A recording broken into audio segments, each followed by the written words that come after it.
The Full Circle Podcast. Compelling interviews and incredible tales from Colorado's western slope, from the mountains to the desert. Christi Reese and her team hear from the movers, shakers, and characters of the Grand Valley and surrounding mountain towns that make the western slope the place we all love. You'll learn, you'll laugh, you'll love with The Full Circle. Hello, everybody, and welcome back to The Full Circle Podcast. I'm your host, Christi Reese, and I'm honored today to introduce our guest, Miss Anna Stout. Welcome. Anna is the current mayor of our fair city of Grand Junction. She's also the CEO of the Roice-Hurst Humane Society and the president of and founder of the Foundation for Cultural Exchange, which we'll talk a little bit more about. Welcome, Anna. Thank you, Christi. Cheers. Cheers. We're going to drink a little wine today. Local wine. Take it easy, local wine. Yes, of course. So, wow, you have a lot going on in your life, and there's a lot of things to talk about. Let's start with being the mayor. I mean, that's your most prominent position, I would guess. Although you've been at Roice-Hurst for how long? 7 years. My 7-year anniversary was 2 weeks ago. And how long was city council? I just started my 4th year on the council. And first term as mayor? That's right. Yes. How's it going? How is it different than being a city council member? So I'm the only woman on the city council. And if I'm completely honest, I think the thing that's the most different is that I don't feel like I swim upstream as much I don't have to elbow my way to the table as much to be listened to be acknowledged, to be credible, if that makes sense. You got the gavel. That's right. So it's, aside from the fact that there are just a number of events that I attend now, to ribbon cuttings or opening ceremonies or groundbreaking or, whatever, there's a lot more of that. But honestly, aside from the scheduling, it really just feels different. Mm-hmm. And I think that really does have a lot to do with being one of the youngest people on the council and the only woman. Well, congratulations. Thank you. A great accomplishment to have you as our mayor, and you've put in a lot of hard work to get there. Thank you. It's been, it was interesting because just this morning as I was at a meeting and we were discussing some potential housing options that a couple nonprofits are looking at. And it was just kind of nice because after 3 years, it really, when you sit down and talk to somebody about something that you know, but you didn't really realize how much you know until you need to sit there and talk about it, it's kind of gratifying. Because in 3 years, I've learned a ton about how cities are run and about, land use, zoning, and development in general. A lot about the issues that face our community that it's really easy to potentially see and criticize or opine about if you come to the city or you live in the city. But until you really understand the inner workings of a city, you don't fully grasp what the issues are. So that's been, I think, one of the nice things is learning really how our city operates and how the whole thing works. Well, and with any public hearing entity or they have public meetings, there is that element of, if you're so concerned about this and how it's being run, come try it. Yeah. It's a lot of work. Lots of opinions that just don't fully understand the way that everything works. And it's funny because I'll see things, I sort of monitor some of the local pages on Facebook I like to know what the community's saying, what the community's excited about, what the community's upset about. And it's really interesting how so many of the solutions are very simplistic. Well, the city just needs to do this. But there are so many more layers to how the city operates or to the restrictions on how things are funded and how we can use tax dollars or what percentage of what tax goes to what. And those are things that are in many cases determined by voters, and we can't just snap our fingers and reallocate funding, for example. So there's a lot that once you really understand, you kind of peek under the hood and understand the way that the whole engine works, it's not as easy as just, changing the tires and then having everything work differently. Yeah. Would it be if that were true? Wow. Well, let's talk about some of the issues that are facing Grand Junction. What do you see as the top priorities for the rest of your tenure as mayor and the rest of your city council leadership? I think these ones are pretty easy because we can see them. They're really obvious right now. They're in our faces. One is clearly housing. And so that's supply of housing. That's the affordability of housing. It's people being priced out of our market here, local people who are being priced out because people are coming in from out of town. So figuring out how we make sure, and a lot of people are selling rentals because it's a really good time to sell homes. So people who are renting are not in a position to buy a house, but they're losing their rentals. And then if you add an additional layer to that we see at the Humane Society, there's a lack of rentals, but there's an even bigger lack of pet-friendly rentals. So there are just a number of layers of the housing thing that go all the way from just supply in general, that even people who can afford to buy a house can't necessarily find one really easily, all the way down to people being priced out of the market and becoming homeless. We have a lot of working homeless in our community, and that's tragic. Yeah, it certainly is. And we're fully aware of that too. I mean, it's challenging for us. We're working with buyers every day that are saying, please help me find something. And it's super challenging. Yep. And we're trying to create some inventory here ourselves. We're building, but lots of pieces to that puzzle. Yeah, right? You look at hindsight is 2020, and we look back from 2010 to 2020. We spent about a decade not building. We did. We were not creating the supply for the market that we have now, and so we're paying for that. And now that's one of the things that's facing the city. This is the first time our city has ventured into housing as a priority. We actually have it as a line item in our budget for the first time. We're trying to address the housing shortage, and we're trying to address the rental shortage. That hasn't happened before. So that's something that is a priority for us now, and I foresee will be a priority for years until we get to the point that we're not in this situation anymore with the lack of housing. And how much of a factor is, or how much are you focusing on the planning department and making that process more friendly so more projects can be approved more quickly? In fact, last night we had, at our workshop, we had our zoning and development code update. Uh-huh. So we're updating the zoning and development code specifically for this. So in part, we're trying to just make sure that the process, that the code is written in a way that is easy to interpret, it's easy to navigate through. But we're also then making sure that our development code matches our comprehensive plan. It's a 10-year comprehensive plan that we just adopted last year. We want to make sure that the things that we've prescribed in that plan that say this is the way we think land should be used in the community for the next 10 plus years, that the code is friendly to that and the code matches that as well. And then also that our strategic priorities and our housing, we just did a housing analysis, and now we've got housing strategies that have come out of that. Well, we want to make sure that our development code reflects the housing strategies that we're setting for the city. And each of the strategies will have goals underneath it. So that's a process that we're working on right now. So it's simplification of the code and plain language and making sure that it's easy to figure out everything you need to know about, building, adding an ADU, or, remodeling or redeveloping. So everything should be pretty easy to navigate at some point in the next couple of months once we get the code rewritten. But it also is to make sure that that the city's not part of the roadblock in getting houses stood up. And I love the plan to encourage ADUs. I think that's a really important part, and a lot of people are watching that. Mm-hmm. I'm excited. I've got a downtown city home, and I've got a lot that would definitely support one, and I'm keeping my eye on it too. For a long time, as we came out of the recession and back into more developments starting to click through the departments and the planning process, and then we hit the pandemic, it seemed like there was a real staffing issue. Has that been resolved to the city's content? The city is doing, compared to most businesses, I think the city's doing quite well with staffing back up. We do have some challenges, especially in our public safety areas, because there's so much training that has to go into creating a police officer, for example, or a firefighter. But we are, I think, in our general staffing doing much better than a lot of other businesses. And that's in part because we're trying to be a really good employer. One of the other issues that we're facing as a community right now is a severe shortage of childcare spots. So we're 4,000 plus units. Here I'm thinking of housing. We're 4,000 plus slots short for childcare. That's pretty significant, especially if we're talking about things like how do we, as at the Humane Society, we're struggling with the same labor market that everybody else is.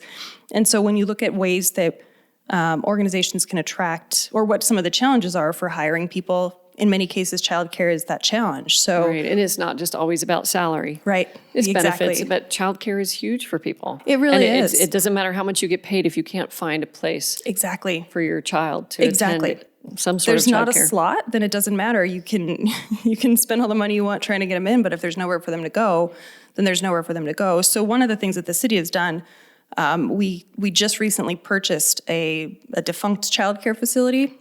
And in addition to purchasing it and remodeling it, we authorized additional funding to expand it. So the city will have its own childcare facility beginning in the fall. So we're hoping that those are the kinds of things that are going to help us continue to staff up and not be in a situation that, things like development are getting held up because we don't have enough people to review plans and authorize them. Okay, so housing, number one priority. What else? So housing, childcare, I would list among the other, top priorities. Mental health. But childcare not just for city. Correct, for the entire For the community. entire community. Mm-hmm. And so- what other kinds of things are you doing to help the rest of the community with childcare? That's a great question. So I actually think that when we talk about city priorities, it's often hard to extricate them from county priorities or valley-wide priorities. So one of the things that we're doing is by creating this citywide child care facility and moving 60 slots into the city facility, we're freeing up 60 slots in the rest of the community. But then the county is doing a lot. So Mesa County, through the public health department, is really creating an initiative to try to support healthcare facilities. So that's providing kind of an umbrella for all child care facilities. They'll provide training, they'll provide sort of administrative services, those kind of the overhead costs that you think of for a business that are hard to include. And so when we can do some economies of scale with that and have childcare facilities be able to utilize this sort of umbrella of the health department and their expertise specific to childcare facilities, then we're hoping that actually encourages more childcare facilities, increases the training and the availability of trained childcare facility staff. And that's one of the things. So we're kind of part of that in the sense that the city's doing its own childcare thing, but we're really supportive of this idea of having many more childcare facilities open up around the area. Mm-hmm. And another great example of the city and county working together.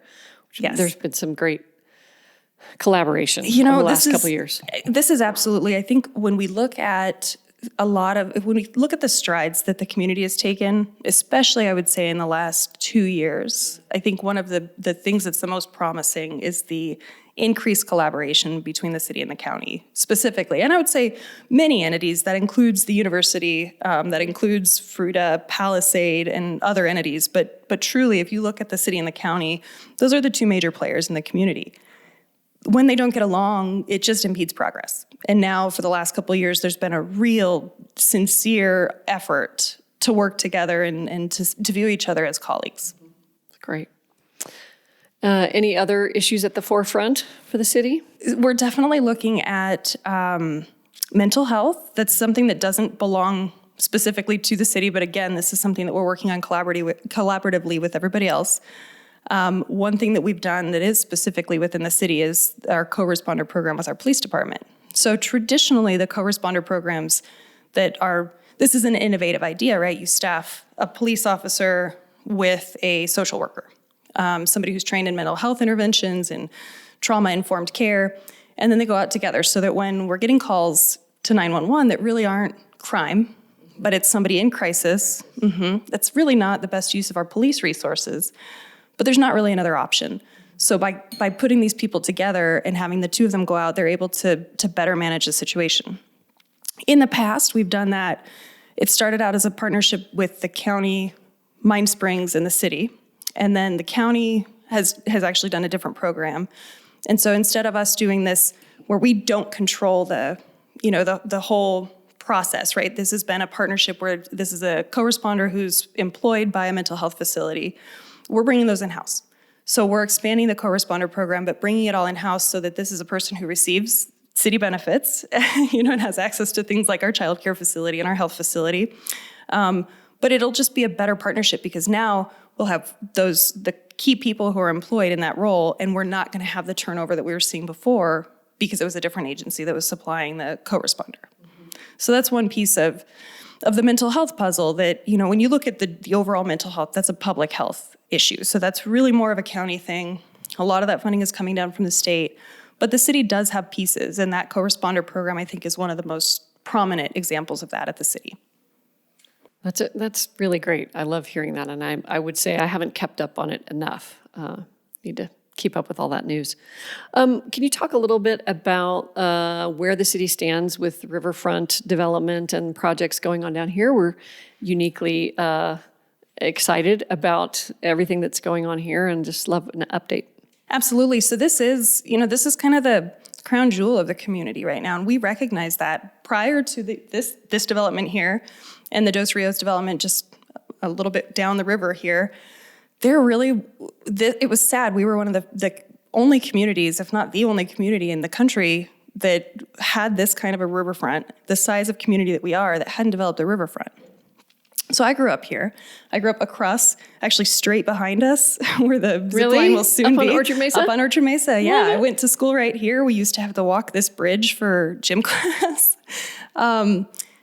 We crossed the Fifth Street Bridge every single day to come into town. And it was, I remember what that looked like. It was a junkyard of 8,000 plus cars.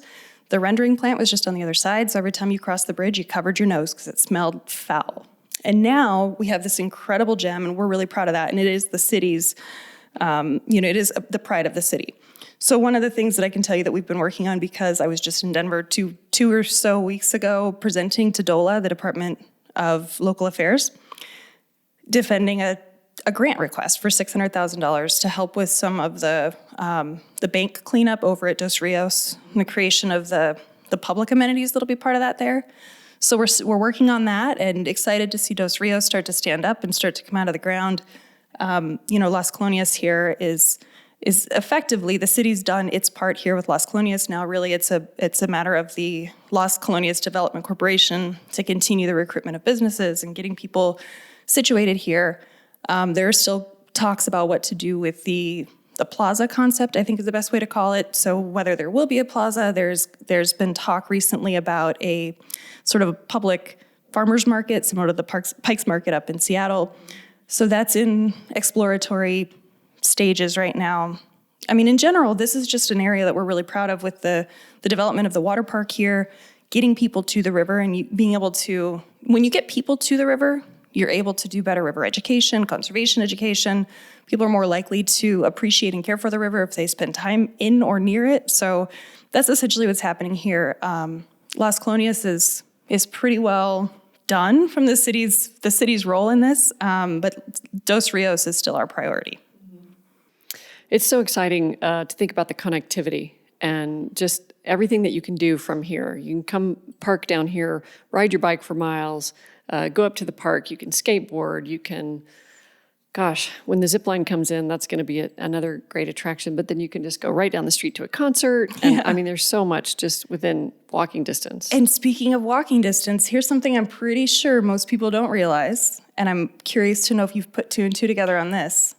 Listen up, everybody. The animal shelter is a walk from here. 10-minute walk from where we sit here today. And so it's a really exciting opportunity that we have for people who walk dogs to actually walk them here to the riverfront and be able to get them off the shelter grounds and to socialize them out here and give them the enrichment of being to a new place. So this is something that I think is really exciting. And now that this road, connects over here to the east of us, there's connectivity here for the shelter. So people can walk dogs and double time, enjoy being with a shelter dog and being out here at Las Colonias. Fantastic. Well, cheers to that. Cheers. Well, that's a good segue to talking about Roice-Hurst. And you've been there 7 years. And what changes have you seen in your tenure there, and what were the most drastic effects of the pandemic on the pets in Mesa County? Oh, man. And how you operate. Yeah. The animal shelter of today compared to 7 years ago is wildly different. And that's because even 7 years ago, the mentality of animal shelters was still bring us all your animals. We're the best ones to take care of them. These 15 people here are the only ones in this community who know how to take care of animals. And it was really a sort of a judgmental approach to animal sheltering, which was, you're not good enough to have a pet, bring it to us, we'll take care of it, and we'll find it some magical, perfect home. We've really worked to shift that and to start to look at people who bring pets to us, people who want to adopt pets from us, people who donate to us, all as allies in our mission. So anybody who comes to the animal shelter is making probably a really difficult decision to let go of a pet. Or if the animal comes in and it's not in the best shape, it's really easy for us to jump to this judgment of what a terrible pet owner, or, they don't deserve to have a pet, when really the fact that they came to the animal shelter means that they're trying to do the best for the animal. And we don't know what circumstances they were in. We don't know if this was an income situation, if somebody lost a job, if somebody inherited this pet from, somebody else who didn't have the means to care for it. We don't know most of the time what the whole backstory is, and that's okay. We know that animal is now with us, and we're going to do the best for it. But in that sort of same vein of thinking, if somebody comes in and has a beloved pet and they want to keep their beloved pet and they are a good home to the pet, but for whatever reason, whether that's loss of a job or change in circumstances, living situations. Yeah. Mm-hmm. If it's just a matter of not having the resources at the moment to take care of that pet, but they're an otherwise loving home, that has been the biggest mentality shift in our animal shelter. We're starting to see it nationwide as well, mostly as a consequence of the pandemic. But this is something we started six and a half years ago, which is, how do I help you keep your pet?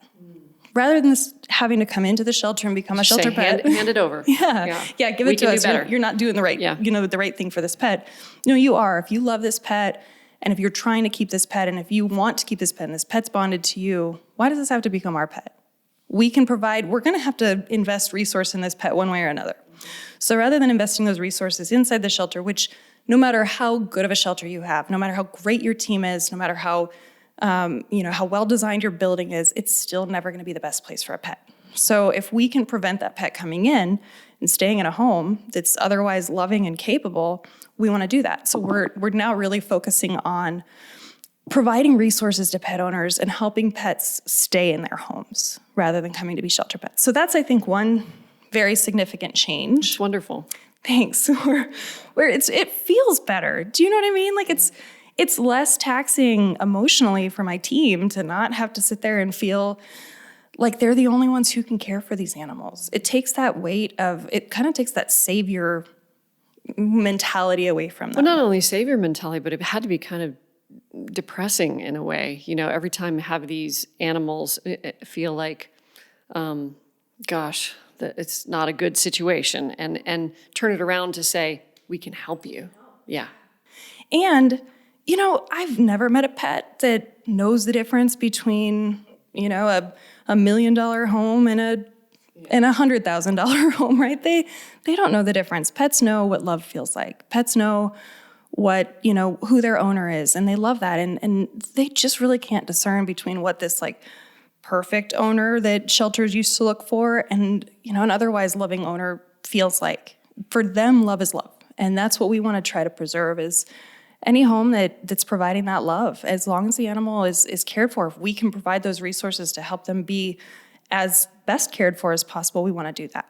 So that, I think, has been kind of the biggest shift, is moving away from this idea of the shelter as a repository for pets, and instead the shelter as a resource for pet owners. So now, we look at, obviously our core service is pets, and the shelter is still our core program. But as we're shifting this, I think we're doing better for the community. And I think that something, actually I should mention that we hired about, I would say 6 years ago, we hired a social worker, a human social worker, to work at the animal shelter, because we were seeing that the animals that were coming in were not coming in all the time because of animal problems. We have resources for that. We have people who can do animal behavior counseling, or, I need to call. I've met your dog. You have a great dog. I do have a great dog. I got a new cat. Oh, gosh. I felt like I needed a third pet. I'm not sure why, but I totally disrupted the balance in my pet household. We can help.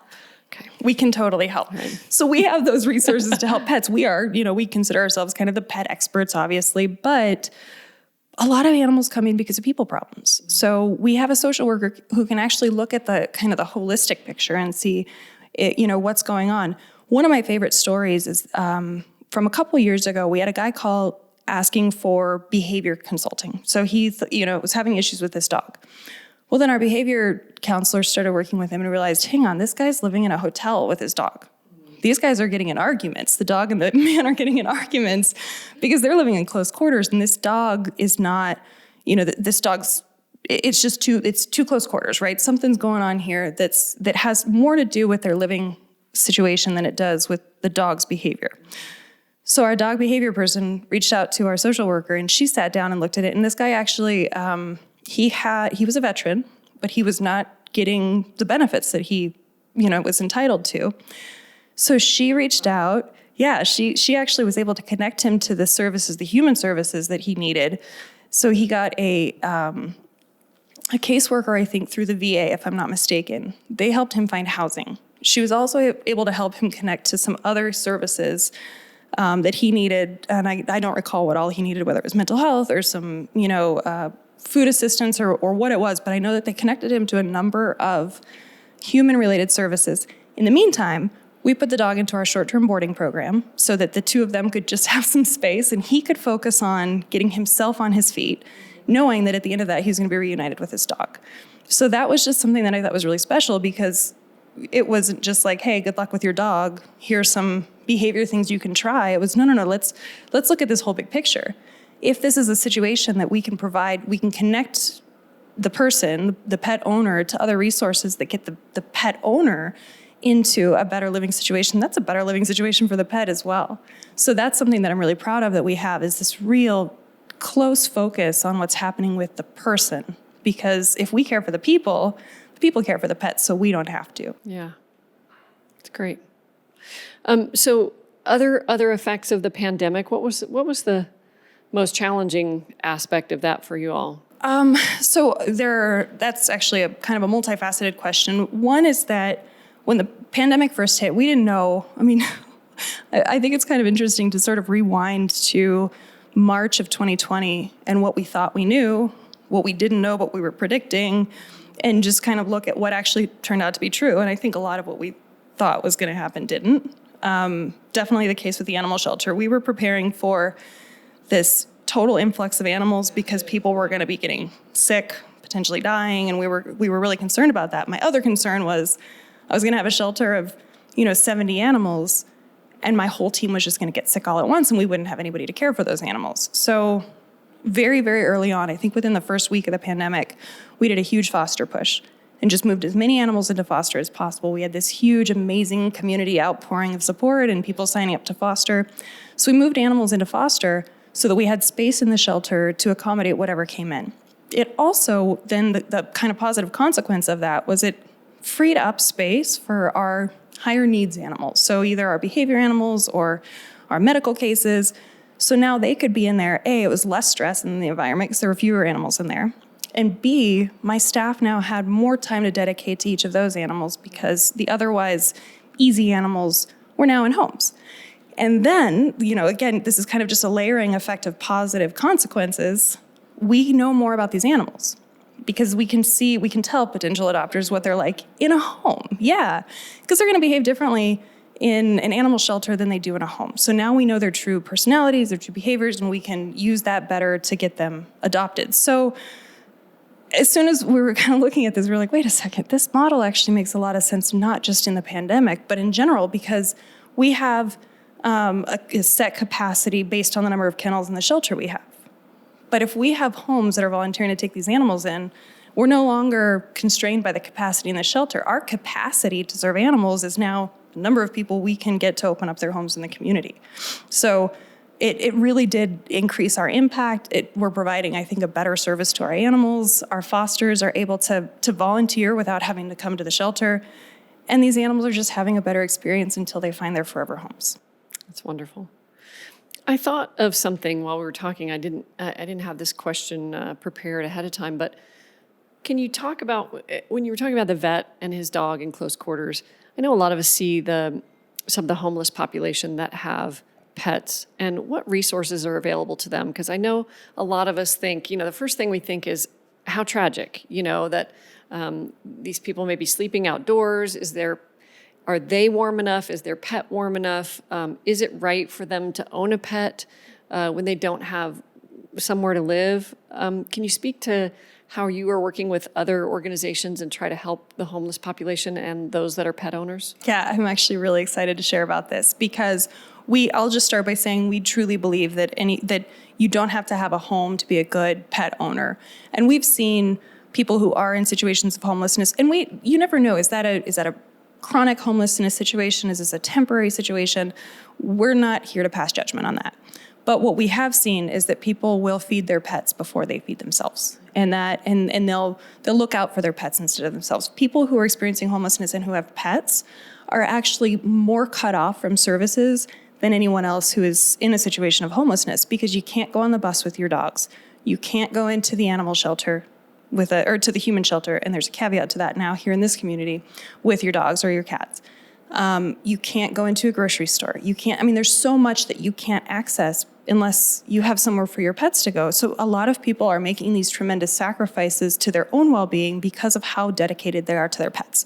So we start from the initial premise of, yes, they should have their pets. We don't think anybody should be separated from them. And if you're going through whatever traumatic experience has landed you in that situation, we don't want the additional trauma of having to separate from your beloved pets. So what we actually, during the pandemic, we're looking at a grant opportunity that through PetSmart Charities, and I called the grants administrator and just kind of got a feel for what are you looking for? What kind of projects are your priorities? And we quickly realized that what the grant was meant for was bigger than what we could do. We really it was called the Preserving Families Grant. So we were looking at the kind of programs that we have. We have our short-term boarding program. We have our pet pantry. We actually provide food to the different agencies that serve people who are homeless. But none of that is like a super large program that needs a super large grant. That's what this was meant to be. So we started thinking about, my team and I sat down, and we were like, who are we not? Who are we not helping? Mm-hmm. Where's that one? What's the animal population that we're not doing a great job with yet? And we all kind of just looked at each other and we're like, yeah, it's the pets of the homeless. We have a couple of small programs that serve them, but not in a meaningful way. So we reached out to Homeward Bound of the Grand Valley, and that is our human homeless shelter here in town, and basically just pitched, hey, we have this grant opportunity. We think we have a good relationship with this funder. We think that we have chances of getting this, good chances. And the initial reaction was like, no, we don't want anything to do with this. This is complicated. We've tried to help pets before, and it's just, we don't want to go there again. And so we said, just hear us out. Let's just try this. Let's write a letter of intent and see if we get a response that they want to hear more, let's apply. And if not, we've lost nothing. And so we wrote a proposal to actually bring they're called pallet shelters. So they're kind of akin to tiny homes, except they're not plumbed. They have a heater, they have a cooler, they have beds that fold down. It's actually quite comfortable. They're made out of the same material that airplanes are made out of, the kind of I don't know if it's fiberglass or whatever it is, or composite, I think is what it's called. So these are pre-made shelters. And so we wrote this grant to PetSmart and said, our proposal is we're going to buy these, we're going to install them at the human homeless shelter in their parking lot. We'll fence it, and we'll basically make it part of the general program for homeless sheltering, but it'll allow people to be with their pets, alone with their pets, because that's one of the big barriers, is that even when a homeless shelter is like, hey, we'll put a kennel in the back, you can stay here, but your dog stays in the back. Yeah. That's not good enough. Most people are like, well, first of all, nobody's going to sleep. If my dog's back there, my dog's going to be shrieking the whole time, and nobody's going to get a good night's sleep. But also, again, there's that bond, and it's that sense of like, no, I'm not going to have my dog sleep out in a kennel while I sleep in here in a dorm setting. So we have these shelters now set up. They're part of the overall homeless shelter setup. So the same badges that get you into the homeless shelter, there are badges that allow you access to these pet shelters. So now people are able to get out of the elements and not have to make the decision between giving up their pet or protecting their own safety and health. So they can shelter privately with their pets in these homeless shelters. Mm-hmm. And so where are you on the timeline on this project? It's open. It's running. It is? Yep. Oh, people fantastic. can access it. And what's really cool about this is it's the first of its kind in the entire nation. This has never been done before, that people can, thank you, we're really proud of it. We hope that it'll be a model that other shelters, homeless shelters or animal shelters, can follow in the future. And what it does is it really just, again, it eliminates that problem. It preserves people and their pets, that bond, until they get through to the other side, whatever that other side is, whether that's transitional housing, whether that's permanent housing. But we don't want people to be, freezing on the streets, dying on the streets because they're choosing to be with their pets. So we're excited about it. And, major shout out here to PetSmart Charities. This is the first animal charity that has funded human housing, knowing that it will benefit the pets. So great. It's cool. I'm excited. All right. I want to talk a little bit about your organization called the Foundation for Cultural Exchange. This is something that you founded, and I'm just fascinated with it. I really want to make a trip with you. So tell people what it is. So the Foundation for Cultural Exchange was started in 2004. So this is 18 years old now. And it was a group of us who went down as part of a class with what was then Mesa State College, now Colorado Mesa University. And we came back up after going to El Salvador for, I honestly don't remember how long it was, somewhere between 2 and 3 weeks, I think. And it was a sociology class. We were really just there to learn about the culture, the history. They were only 12 years out of their Civil War. So there was still a lot of very raw history to observe and to learn about. So we went down there, stayed in a community, came back, and a number of us were just like the total cliche. It was a life-changing experience. Moved. Yep, yeah. Totally. So we discussed what we could do to actually sort of honor the experience and honor the people who had let us into their homes, and we decided that we were going to approach the city and ask for the city to adopt this community as our sister city. What's really cool about this, kind of in a full circle way, is that I stood before the city council at 19 years old asking them to approve this sister city relationship, and now I sit behind that very dais that I stood in front of. So it was kind of it was really powerful, I think, right when I was sworn in and was sitting back there and thinking, wow, I remember standing on that side, and I remember being terrified of the people that I was asking for. They were all so old. They were definitely older than I was.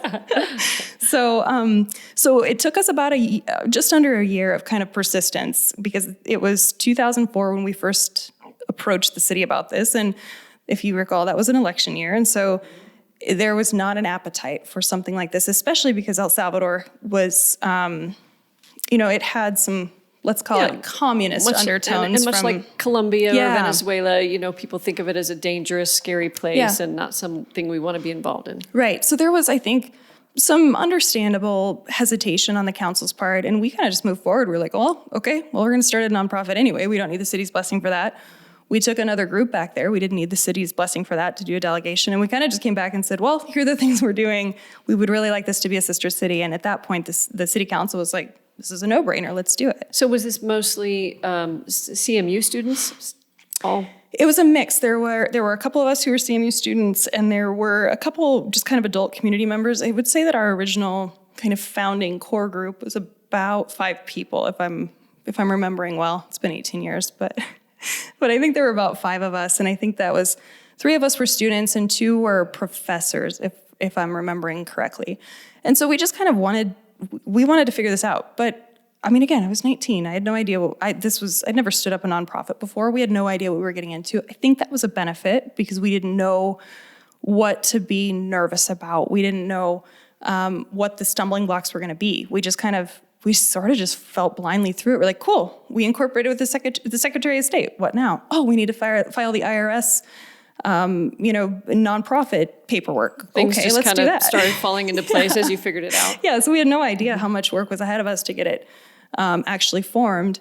But we worked down there for a couple of years, just kind of really relationship building. It felt frustrating at first because we really wanted to do projects, but the community was a little resistant to it. And, in retrospect, I understand why. There's a lot of paternalism that comes out of countries like the United States and countries like El Salvador, where people just show up and want to kind of impose some kind of project or, do good, if you will, and don't always fully understand the reality or have the community's interests at heart. So there was a little resistance at first. And then I think after just a couple of years of continuing to show up with groups and continuing to be there, they came to us and said, look, we know that you're interested in doing something here. We don't need a water project. We don't need a road project. What we really need is our kids to go to school. And so we started a scholarship program.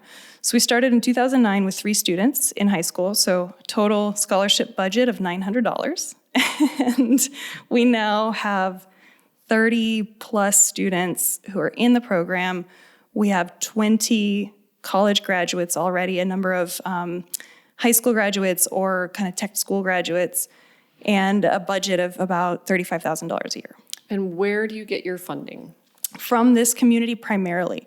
So we do have some people around other parts of the country who support because they're either connected to the organization or to one of our board members or to the country in some way or another. But primarily it comes from here in Grand Junction or in the Grand Valley. And the reason for that is because we connect individuals to students. So it's not just, hey, give us money for the scholarship program, but it's like, hey, Christi, there's this student. His name is Jairo, and here's everything you need to know about him. Are you interested in sponsoring him?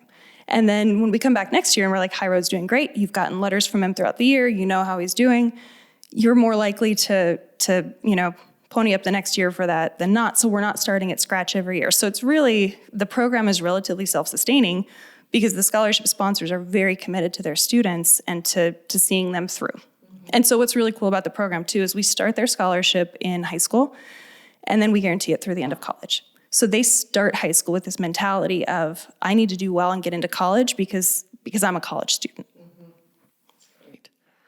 And you also lead some groups down there that help with animals and other things. We do. So this was something we started in 2018.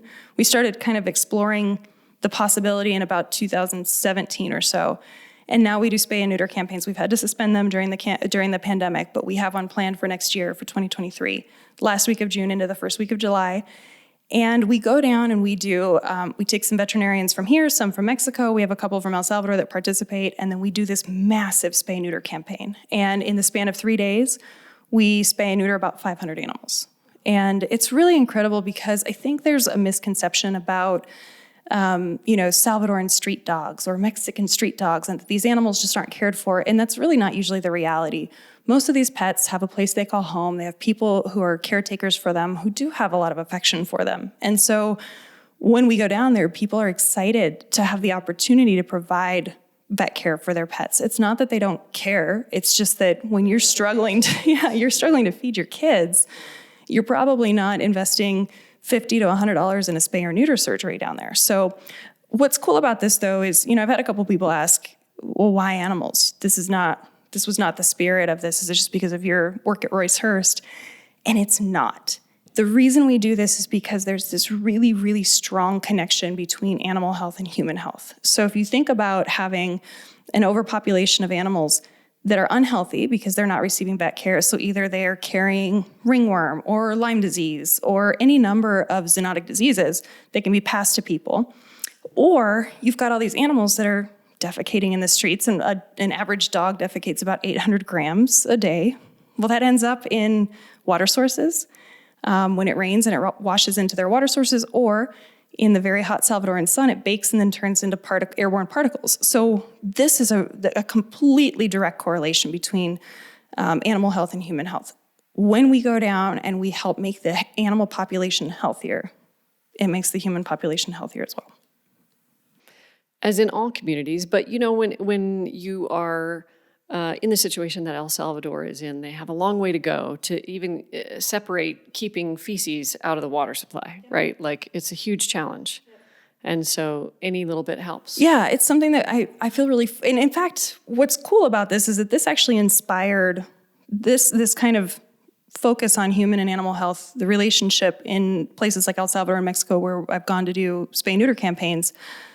I remember thinking like, wow, that link is so obvious. It's really easy to explain that or to kind of sell the concept to people that, unhealthy animals equal unhealthy people. And I was thinking like, we're really fortunate here that we're not seeing that same connection. But it's also unfortunate that it's harder to make that connection. And then all of a sudden the light bulb went on. And that was when I realized it's a different connection. Here, in a place like the Grand Valley, where we have such high rates of poor mental health, we have such high rates of suicide, you can actually start to see that exact same connection. But instead of it being, feces and Lyme disease, it's mental health. And our pets here have a really, really direct impact on how well our community is. So the more animals that we keep with people and not let them break that bond and create that trauma, and the more people we can get animals into their homes, the healthier our whole community is. Wow. Well, I have a ton more notes on everything that you've done, Anna, and I have to say that I'm so impressed by you. I'm honored to call you a friend. I think you're a great leader. I'm excited that you are doing so many good things for our community, and I applaud you. Thanks. So let's talk about how people can help. Let's start with Roice-Hurst. If people want to volunteer their time, give money, you accept donations of all kinds, blankets, food. How do people know what you need? So we have a wish list. We have a wish list on our website. We also have one on Amazon for people who don't want to go out to the store and bring stuff to us. So that's rhumanesociety.org is our website. You can donate there. You can see what we need supplies-wise. But I should also plug our Mesa County Foster Pet Challenge, which we launched yesterday. And this is a partnership we have with Mesa County to try to recruit 100 new foster homes in 100 days. So this ends September 21st. We are full. This is the fullest we've ever been. We have, on average 50 dogs on our wait list. Mesa County Animal Services is nearing capacity as well. Both of us are in this position of, how do we serve all the animals that need help right now? And this is primarily being caused by our housing and our financial issues right now, the crises that people are facing. They're losing their homes, and the only way they can get into another home in many cases is by not having their animals. Yep. So we're trying, we're partnering with Mesa County. We partner with them all the time, but this is very specifically a challenge that we've issued to the community to try to help us create 100 new foster homes, because every foster home that we get moves an animal out of the shelter and opens up a space for one of those animals on the wait list, or for us to bring an animal from Mesa County. This community has not euthanized for space since 2010, and that is a big deal. But the only reason that's happened is because we've been really good about making sure that we're working with animal services to transfer animals out when they get full. So we do not want to put them in a situation where they're making that tough decision again. So donate. Bring us some buttons. Yes, we will bring some buttons. Christi Reese Group will wear them and promote the cause. And there are some challenges going on. So if Christi Reese Group can recruit a certain number of fosters, I know Mesa County, their employees are doing some challenges. A couple of businesses around town are doing some challenges. So I think there are a lot of ways we can get pets into temporary homes. So that's another way to help at the shelter. Great. And with your foundation?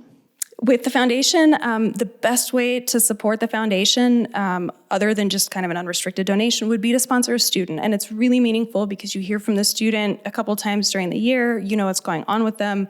They're overcoming some incredible odds to be able to go to school there. The country is currently basically in martial law right now, with some interesting things happening with the government rounding up gang members. The pandemic was especially rough on them, economically, financially. The country's really rocky. So helping students get an education is one of the best ways to invest in the country long term. So sponsoring a student, that can happen at fceelsalvador.org. fceelsalvador.org. Okay.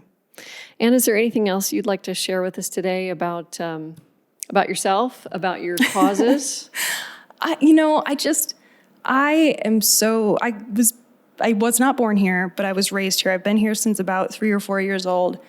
And I just love this valley so much. And I appreciate everything that you guys do for the community. I appreciate the way you support our nonprofits and all of the amazing things happening here. Thank you for being a champion for this area, this beautiful riverfront area, but also the Grand Valley in general.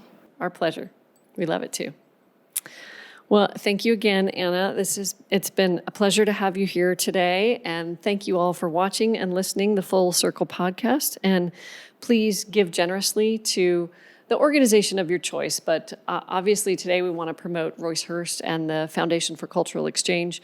And if people want to get involved in the city, show up for meetings? You know what? Yes, please come to meetings, watch, see what happens. You can tune in if you don't want to come down to City Hall. It's 5:30 on the first and third Wednesdays of every month. But if you want to know what's happening in your city and you want to have an impact on it and you want to have opinions about it, I would strongly, strongly recommend that you figure out the whole picture, that it's not just, it's not just giving ideas or angry emails, because we get a lot of those, but really understanding. And you know what? I think that a lot of people assume that things just happen and that they can't have an impact on what's happening, but you really can. Even one voice. Even can make one a voice. difference. It truly is. I mean, if you reach out to one of your city councilors, whether that's myself or the other 6, we are able to escalate your concerns straight to the staff that can address them. And I cannot tell you how often I've had people bring me something and have it solved within days, if not hours. So if you have ideas, engage us. If you want something on our radar, come and speak in the public comment section. It's the first couple minutes of the meeting, and it's 3 minutes of your time, but it gets it on our radar. And we really, truly are here to serve.